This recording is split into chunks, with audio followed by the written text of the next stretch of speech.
Right there. Another week's gone by, and here we are again, having drinks, talking nonsense, and trying to fix the world's problems. Apparently, some of you guys take us seriously, and some of you actually think we know what we're talking about. Really, if you take us seriously, you probably need to have your head examined. We are just friends having drinks and expressing completely unbased opinions about things we probably shouldn't be talking about. Before we talk about what we're going to talk about this evening, gents, what are we having this evening? Or should we ask Tinashe? You can skip.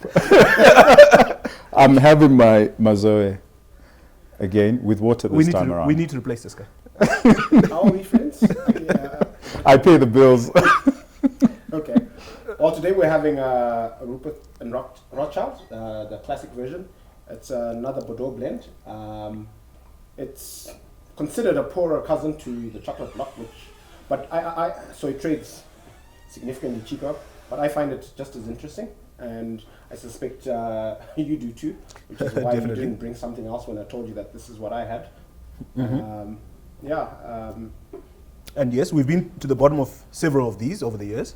Absolutely. I think we've sent for the heart. We've sent a few people's children to school with our patronage of the winery.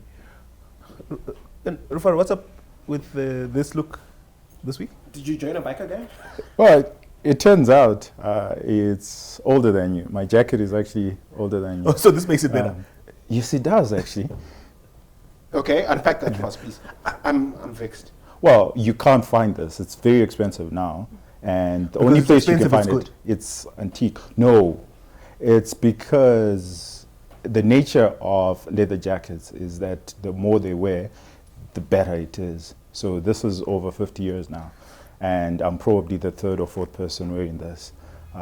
It's very similar jacket, and it makes the world of difference to me. Each to his own. Each to his own. Yeah, and it's quite fashionable. I'm trying to ensure that you guys are actually fashionable. So this helps. Good luck. Maybe it may. Good luck with that. Anyway, what have you been thinking about this week? A lot has actually been happening, and it's been a busy week in terms of rumors. I think there's been quite a number of rumors that we've heard, and interesting from the monetary side, from the fiscal side, from someone unknowingly or unwittingly saying that they have a 9 billion surplus. I think that's interesting. I think that's official. It's like we have so it's not unwitting. Treasury that we are doing so well as a nation that we have a 9.8 billion Zim dollar budget surplus. Well, isn't that great news? Aren't you delighted? A surplus Shouldn't we all be drinking to a that? surplus like the government collected more money than it spent. Exactly that kind of surplus. More money than it should have spent. Well, I don't know about. Well, when you say should, it changes the conversation completely. But they spent less money than they collected. And but they didn't spend on things they should have. Tinashe is a big fan of the fiscal discipline we saw in the GNU, where Treasury's mantra was "eat what you kill." So you should be delighted, right? That the mantra now. The mantra now is "Takarongeka."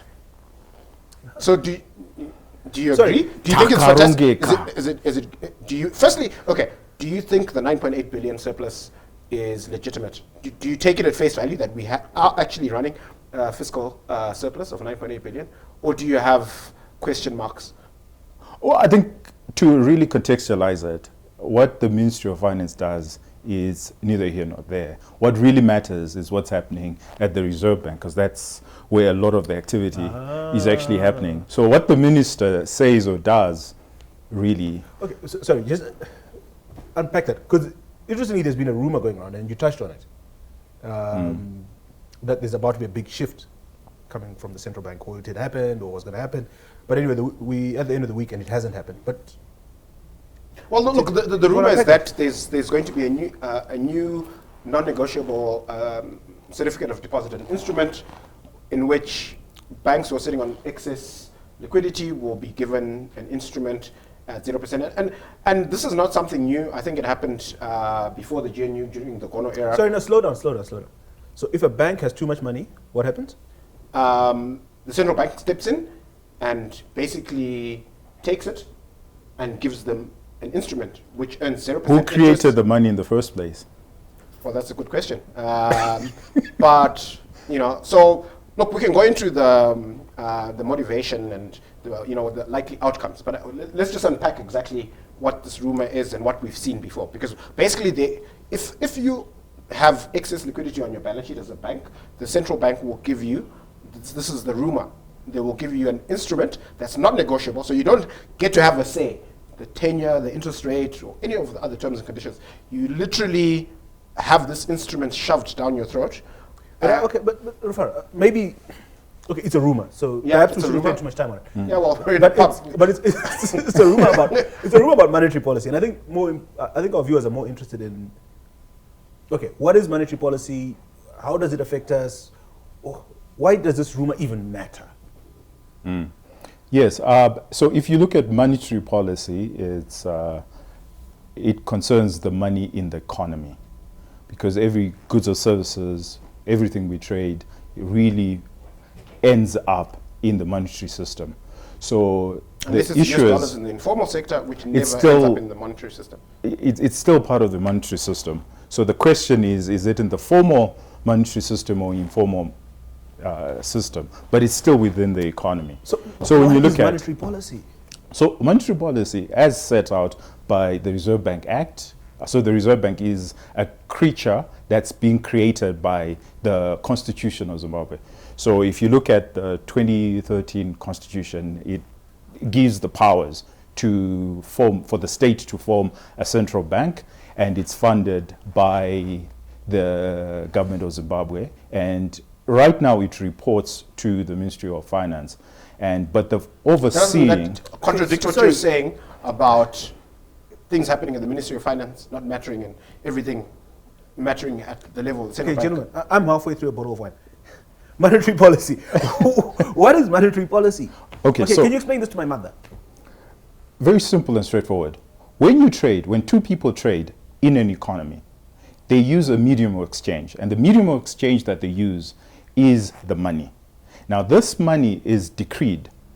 That's the government or the constitution of a state Says a bond creates that there is a set number of money stock in an economy, and Which that's the money you should arbitrarily use. if they feel like Well, it. no, not necessarily. Gentlemen. As set out by the Constitution and the Reserve Bank Act, it's the intention and the objective is price stability. So they cannot just increase money the willy-nilly. Reserve Bank exists to control money and ensure that prices are stable. Ensure not to control money, to issue currency, and to ensure that prices are stable. So by law, the Reserve Bank can print money. Yes, they're the only ones who have that monopoly. On the local currency. On the local currency, on printing. So how do they decide currency. how do they decide how much to print, and how do they decide what? That's actually a very interesting what is question. Enough price stability. That's actually a very interesting question. So I mean, it's very interesting. 60% inflation. We once had 237 million%. So prices are stable. It's determined by, for ours, which is not an independent central bank, it's determined by the politicians. So the politician, Sorry, whoever, ours is not a what? it's not an independent central bank. But do such creatures exist? Is there a central bank anywhere in the world that can South Africa legitimately claim to be independent? Well, the South African central bank is actually independent. The Fed, it's got private shareholders. The Fed has private shareholders. So is it independent? Okay, look, the Fed, who appoints the chairman of the Fed? I know where you're going with Who this. appoints the Reserve Bank governor? It's the politicians. No, so central banks everywhere are controlled by politicians. Rufaro, I know where you're going with this, but let's be pedantic and understand. Well, you like being pedantic. I love being pedantic, but I think the audience will benefit. And I think the audience will benefit. I think the audience will benefit from us being pedantic about this. That the way that it's structured, the central bank is for the nation, it's for the state, and it's created by the constitution of a country, right? Mm-hmm. And it sets it out, whether it's independent or not independent. It sets out by the constitution of the country and its powers. What you're supposed to be explaining is how our central bank is not independent, whereas the South African central bank and the U.S. central bank that's just shareholding. So the first thing is shareholding, and it makes a big point. No, but he pointed out that the chairman of the Fed Is it Not just the political chairman. Everyone who sits on the Fed board is appointed by a politician. So I was about to make. Okay, So make your point. So make your point. I think you need to if get your the point Fed, fast. if the Fed makes any losses, who carries those losses? Good question. Tell us. You're the economist. Well, We it's a just private. need If it's a private organization, it means that the losses are carried by the private. If Well, it's a the private shareholders. organization, If why it's- don't the shareholders appoint the board? Why does the state appoint the board? Because the policy is different from the organization. You need to differentiate those two. Okay, sorry. So we're that's going, why. we're going down a rabbit hole here. We're going down a rabbit hole. Okay. So we have a non-independent. According to Tinashe, Okay. I beg to differ. Okay. Oh, you think it's actually independent? I think well, that independent central banks don't exist. You actually agree with him, except you think that it's all central banks that are not. Policy and the institution. Policy and the institution are quite different. The question is, you see, now I've forgotten the question. Monetary policy. Yes. How is it set? Remember, the There's a original question was, there's a monetary policy when you say committee.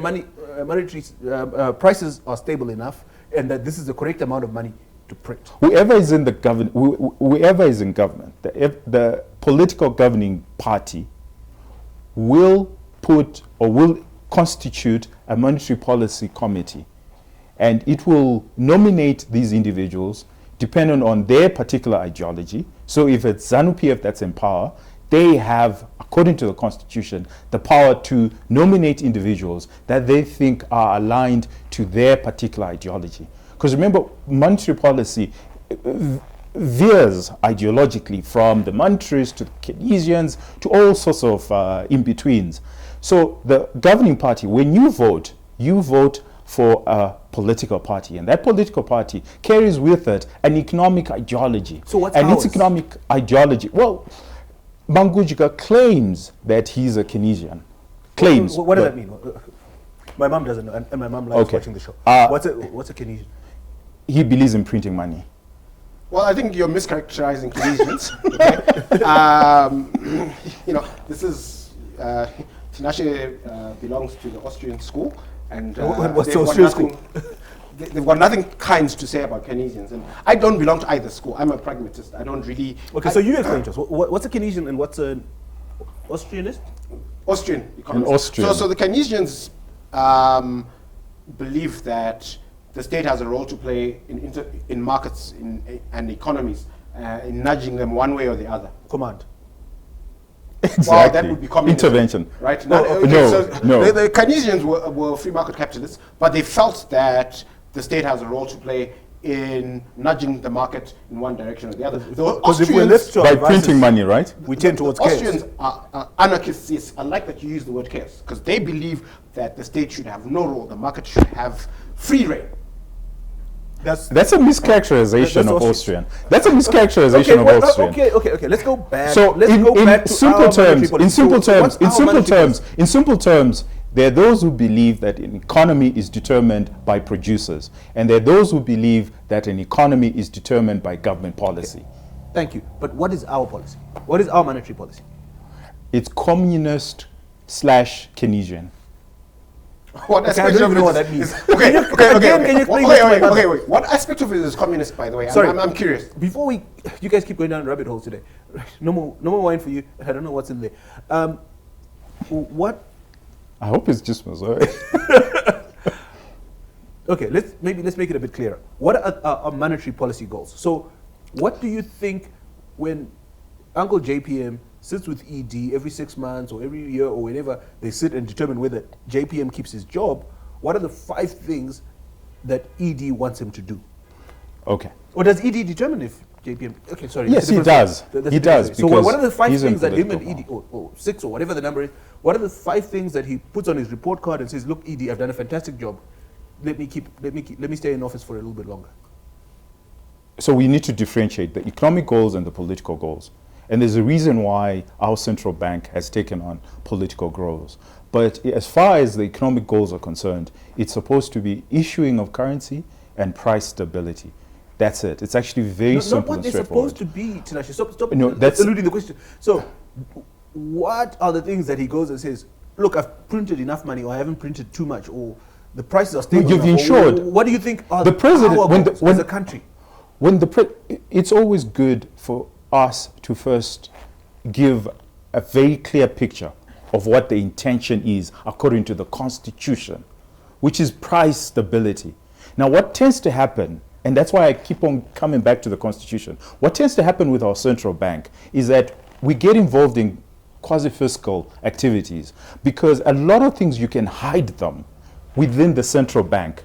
A lot of things that you cannot hide within the Ministry of Finance. So there's greater oversight. Give us an example. There's greater oversight. So what's an example of the things you say can be hidden? okay, so borrowings, for example, offshore borrowings. If it was Ministry of Finance, you have to go through Parliament. You have to go through a committee, finance committee. You have to go, there are a lot of hurdles you have to jump. Whereas if it happens within the central bank, it's sort of clouded within. But if central bank borrows and passes the money. Look at Afreximbank loan, right? Good question. If the money goes to the government, eventually it shows up on the Ministry of Finance's books, right? Eventually. But in Zimbabwe, we had to go to the High Court to ensure that the Ministry of Finance actually publishes what the central bank has borrowed and has gone through the public policy instruments. If you look at the legacy debt that's sitting on the central bank balance sheet at the present moment, that has not gone through Parliament. But because it's not because and it's still it's not the government's debt. And eventually, it is not. It is government debt. It is government debt. I think we're going down a rabbit hole. These are technicalities. But these are very important. Rufaro, in your view, what is our monetary policy? Look, I think that what they ostensibly it's price stability, but this intention comes into conflict with a long-standing tradition in our government to spend more than it actually earns. Like any other government in the world. Which is inflation. No, it has to go through Parliament. This is the critical point I'm trying to make. That almost everything, if you overspend, it has to go through Parliament. But the central bank can overspend. Zimbabwe didn't. A legal argument. But Zimbabwe didn't invent deficits. You know, the economies have been running deficits for. Do you know what's uniquely Zimbabwean about our deficits? It's the overdraft. Scope and scale.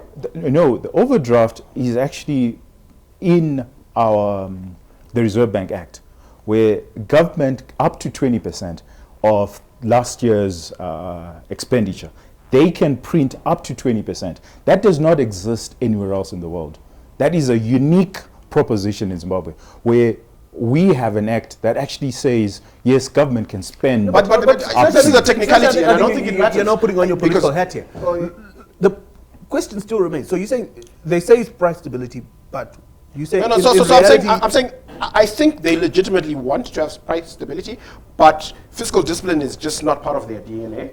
So we end up running significant deficits that are inflationary, and they make price stability impossible, which is it a why lack we have of fiscal discipline, or is it the dilemma of a small developing economy? A small developing economy just doesn't have enough money. And Malawi is fiscally and monetary responsible. Yeah, but look at the economy, look at the size of the economy. Do you want to be a Malawi? Certainly I want to be more for Malawi than Zimbabwe at this present moment. I think a couple of weeks ago you gave us some numbers. You said they printed... Yeah, 35%. They've just increased their monetary base by 35%. That's still... It's a lack of discipline as well, right? Yes, it is, but it's still... And the economy is fine? Well, not necessarily. I mean... Is it coming apart at the seams? Do they have, do they have issues? Is it a horror story? I think the problem that we tend to have is when something comes out of the seam, if you really think about it, it's a slow death. And countries don't die. Well, I think the superpower nature of America is under great threat. And why it's under great threat is primarily because of its monetary system. America became the most powerful economy in the world when they were not printing at all. During the industrialization, if you read during the industrialization of America, they were not printing at all. It was gold backed.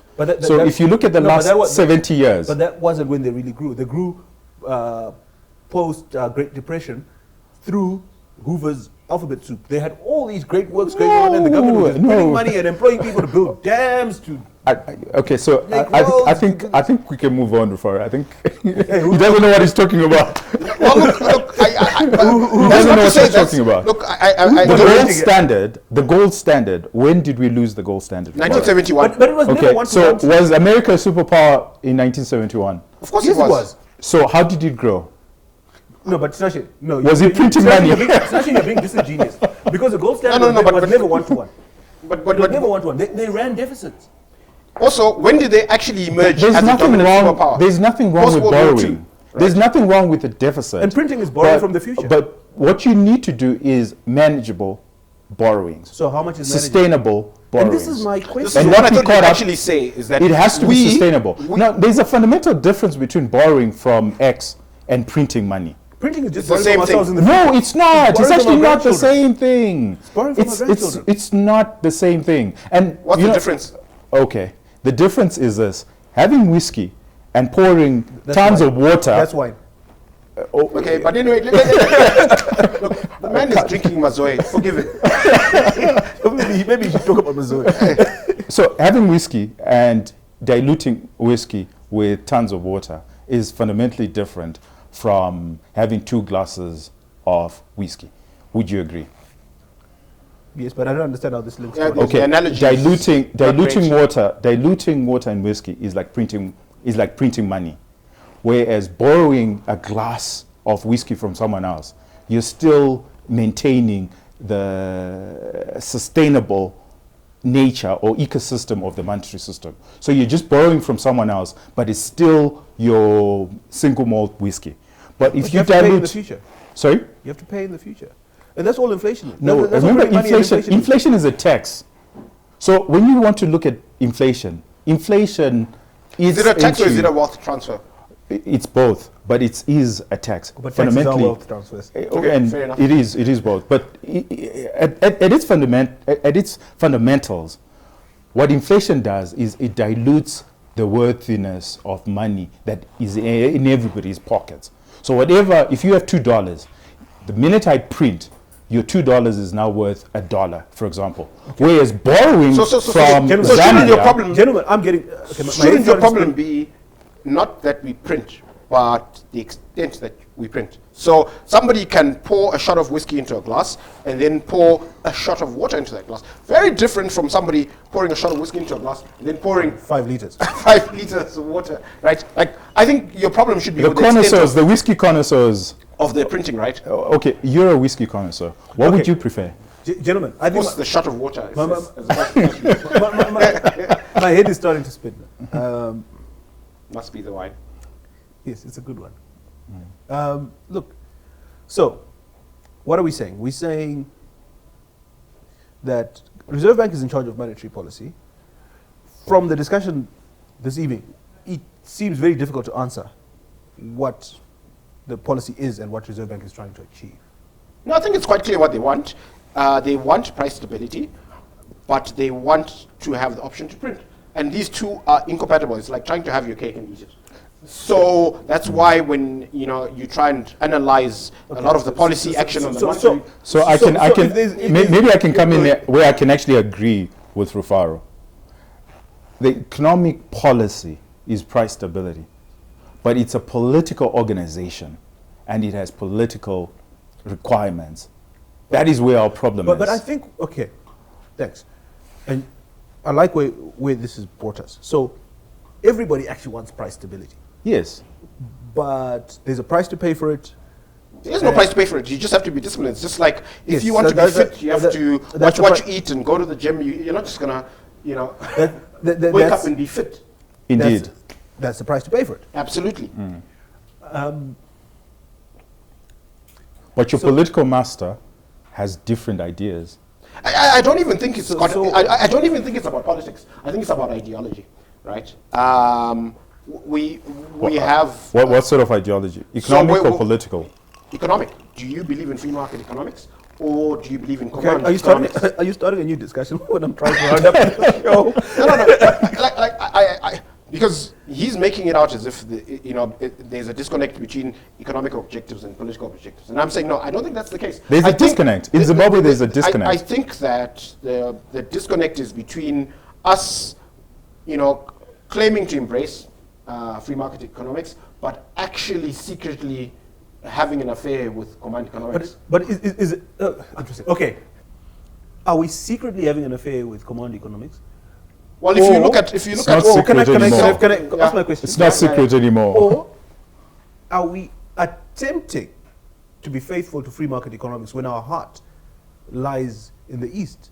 If you look at the CVs of all the people that run this country, that's a very good point, George. Most of the people that run this point. country, they've all spent time in Russia or in China in their formative years.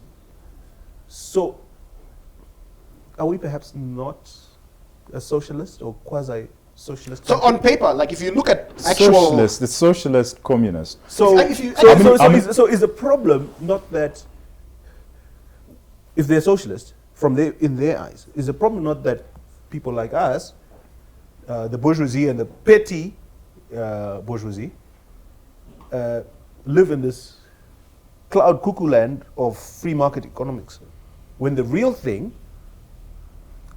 is actually inspired by Mao, inspired by people like Brezhnev. The bureaucrats have continuously said this, that they would like to be independent. Gono called it the elephant in the room, that everybody knows that if the Reserve Bank and the central bank was left to its own devices, they would be more benign, more price stability. But unfortunately, at this point in time, they report to a political office. And that political office has more than just economic So isn't it time goals. for us to all align? Isn't this really about the hangover and the legacy of, you've got a political elite that comes in and is Russian trained and Chinese trained, and you've got an economic elite and I don't know what you call the civil service elite that has gone through a local school system that was staffed by people trained in the Rhodesian regime and still had English or British textbooks. So, and people like you and me, of thinking is formulated by that schooling system. But the people at the top of the organization have gone through this Eastern training. And then you've got this crisis. So a country like China doesn't have it. A country like Russia doesn't have it because everybody's aligned and facing the right direction, and the economy is actually the wrong forward. direction, depending on your worldview. But I think we're all in agreement to some extent here, where we're saying, so when you read the official positions of government institutions, we espouse free market economics. But when you actually, business. And the classic example is the auction, right? What is an auction, right? What is the definition of an auction? It's a marketplace where you have different bids from different people, and But if we leave you guys to your own devices, you'll tend towards chaos. So why call it an auction? Why not just call a spade a spade? We will give you a rate every Tuesday, okay? There's no need for you to put in bids. No, but people do. No put in pretense. bids. People do No put in bids. pretense. It's just that nobody bids above a certain rate. So why? Because call it's it an auction? rejected. Why call it an auction? Why not just say, you know what, guys? We don't have a free floating currency. The state is going to tell you once a week what the rate is, and you need to just accept that, right? And you know what? If they actually I sort of prefer that. If they actually came out and said that, You like that? No, I don't like that. But I think that that's what it's they a lesser should say. evil. right? No. You can plan your life better. We can plan. You can wrap that around your brain. Not even that, but at least let's be honest. Let's not create and convolute words like auction when it's not an auction. When we all know it's not an auction. Just say it's a fixed. It's a fixed exchange rate, and we work with that before we get ourselves into further trouble. So you guys have kind of answered monetary policy ish, something to do with printing money, price stability, something like that. But whenever we hear monetary policy, we hear fiscal policy. What's the difference? How do the two relate to each other? So the fiscal policy is the consolidated revenue and expenditure of government. Hey, So you've got in big our words today. You've got big words today. Like you're talking to a 6-year-old. Can you explain to my mother? Sorry, ma'am. Ma'am, you're not down, but Okay. I just just used you as an example. No, I think fair enough. This is money coming in through taxes in government, and money that they spend on So this is the policy about how to balance taxes. balances your ideology. It doesn't say They don't have anything to about balance. it. They don't have to balance. Okay. They can spend less Or than they more. collect, or they can spend Spend more. more Okay. But is there a policy about how to do that? Whereas monetary policy is the policy to do it with is all there the money, public accounting system. all the money in the country. All, Well, not well, all fiscal the is money the in government's money. Not all the money in the country. Oh gosh. Okay. All the money that the government gets and That's all the fiscal. money that the government spends. That's what I said. fiscal policy. That's what I said. And then monetary has nothing to do with that. Monetary, all monetary has to do is price stability, is issuing a currency and price stability. That's it. That's all the money in the country. No, that's No. not what he's saying. That's not. Okay. But you know, take just Yeah. Okay, for help once me. take Tinashe at face value. Because there's a lot of money in the economy that's not controlled or influenced by monetary policy, like the currency that people have under their pillows. Exactly. Well, If they have US dollars under their pillow. Well, actually, it is because the right monetary policy will extract it from under their pillows. Potentially. Potentially. But Potentially. the central bank has no control over that. Because some cynic, Did we just swap sides on this argument? because some cynic might just decide, I don't care what the policy is, I'm keeping my money under the pillow. Right? Some people will be persuaded, some won't. Yeah. Huh. Interesting. So, currency stability is not entirely to do with That's not, the monetary remit, policy. that's not the remit of the central bank, currency stability. It's Price stability. But They- prices and currency because are intricately linked if you're a net importer. Yes, but then currency is purely a reflection of what you're doing in your monetary policy. So if you're printing money, there's more of Zim dollars in an economy, what do you expect will happen in the forex market? And if you're printing less, But it will but actually that's what I gain. said, and you guys said I was wrong. No, we didn't say you were wrong. Oh, okay. We said you were living out Fantasy. well, not a fantasy, but an integral understanding of the systems. That monetary policy, it's only the control that it has, the central bank that it has, is just the issuance of Zim dollars and the stability of that Zim dollar, right? Of the prices in Zim dollars. You see, in the end, you come around to what I'm saying. But anyway, okay. So, roughly speaking, monetary policy, central bank printing money, prices, maybe exchange rate, maybe not. Fiscal policy. Don't make it seem as if printing money is obvious. Issuance of currency. Is that different from printing money? Yeah, that's a difference without a distinction there, I think. Well, there is a fundamental distinction. So the stock of money, you sort of say, well, You know, we've had quite a bit of wine. Right. Printing money, government spending, government revenue. And so these two things broadly determine what happens with the economy and how we feel it. You know, whether we've got enough money to buy wine or not. yes, Roughly when these two things interact. Very interesting. when civil servants get their salaries, they get their salaries from the taxes that we pay. Fiscal policy. That's fiscal policy. And But when But if inflation we're running determines whether those- well, if we're running a deficit and we're just printing, then the salary is actually just coming from printing. It's not coming from taxes. But so the two it's interact. So this is where we were making the distinction between a deficit, a normal deficit, where the government says, okay, we're spending more than we have. Let's go into the market, because there are tons of Georges who have money, and say, let's borrow, let's actually borrow from George. So instead of George spending, we are going to take money from George and give him an interest rate, and we'll spend that money instead of George spending the money. So do you think the stock of money has not Okay, increased? rabbit hole alert. We're Well, going down the a rabbit stock hole of money again. has not increased. We're going down a rabbit hole again. Okay. Okay. So,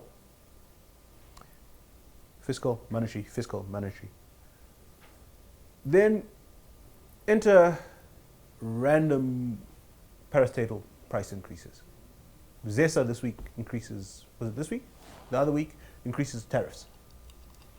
Is that monetary or fiscal? Is this because the money that ZESA is getting is now worth less, so they need more of it? Or is it because ZESA has a hole and needs to increase its revenue. I'm assuming ZESA is a rough proxy for the government.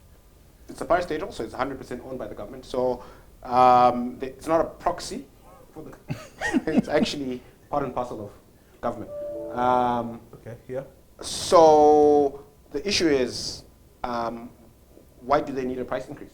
Because they basically want to sell electricity for slightly more than they paid for it. Weren't they doing that before? No, they were actually selling power. Look, how do you even work out how much they're paying for it? Look, Kariba is older than my dad, almost. Fully depreciated. How much are they paying for electricity from Kariba? It's free. Well, look, I think that's, look, if you think about how the country has changed since Kariba was commissioned, the economy has grown significantly, the population has grown significantly, so power consumption is up significantly. And I think that, to the extent that we have made investments in power generation, they haven't kept up with demand, which is why we've always had challenges. And we have power cuts. Paying for the increase in capacity? Well, we've got a deficit. Like, in terms of our local production, we don't produce enough to meet demand, so we import. And at the current pricing, we were, before the price hike, which is why ZESA wanted the price hike in the first instance, we were actually making a slight loss. And that's not sustainable. Are they now making a profit? I don't know. I haven't seen their books. I hope that... Electricity in Zimbabwe is the cheapest in the region. But does that mean we're making a loss? We get most of our power from... Obviously. What? No, it's not obvious, Tinashe. We get most of our power from Kariba, which is, as I say, almost as old as my dad. Must be fully depreciated. So it means we're not as efficient. Our second biggest source of power is Hwange. Yeah. We have more coal under the ground than most countries. Apparently we have 1,600 years of coal. George, you're the accountant. I used to be. Wow. I'm sure you learned something. You hope. I hope. Yes. Our production costs are higher than what we're charging. Are they? Yes. Okay, so let's assume this is true. And I think, so if you look at the power, we're importing from the tariff hike in the context of what Tinashe is saying, it's a positive thing. It's a positive thing. Because what it means, yes, because... I'm trying to grow winter wheat. How is it a positive thing? So you need to be more efficient. You need to be more efficient. You can't ask ZESA to be more efficient. We need our farmers to be more efficient, not ZESA. No, look, I need to pump water. You guys want bread. I need to pump water to make wheat. But ZESA, a parastatal is not in the business of making money. So when you see them increasing, it means that the production costs are way higher than what they're getting. Why doesn't the government just subsidize? That's exactly what they're doing. If they didn't have a subsidy, they would be bankrupt. Do you think that ZESA has received a check from the Ministry of Finance in the last 30 years? Yes. Yes. I doubt that very much. The central bank is the one that pays our offshore debt for ZESA on behalf of ZESA, right? This is where you have the central bank playing this political role, which is, quasi-fiscal activities, and not purely sticking to the monetary but then activity. If ZESA charges a correct amount, or correct, what you guys think they should charge? Yeah, and if all prices will go up. Not necessarily. What will simply happen is, if you, as a farmer, aren't doing a great job in managing your costs, you're going to go bust. And hopefully your farm is going to be taken over by somebody more efficient. Yeah, but that won't happen. Why? Because you can't take my farm. No, it's not about taking it. But, well, yeah, okay, we're about to dive into another rabbit hole there. But the point I'm trying to make is, if ZESA if electricity is priced correctly, demand will actually come off to a level that is commensurate with the price. Yeah, that's sustainable. And we're not going to have any issues. Think about fuel, for example. Okay, we had fuel queues for the longest time. We had fuel. The price of fuel has also gone up. The price of fuel, whether you like it or not, ensures that demand is limited. Right? When was the last time you saw a fuel queue? I saw one this morning. The Really? price of the board was in ZWL. Exactly. Well, okay, fine. That just tells you something about ZWL prices for official things. So everything. So all prices should be in US dollars. Look, ideally, I think people should be able to price whichever way they like. Maybe this is just a good moment for us to cut away and let you guys enjoy your weekend. And as I always say, if you can't be good at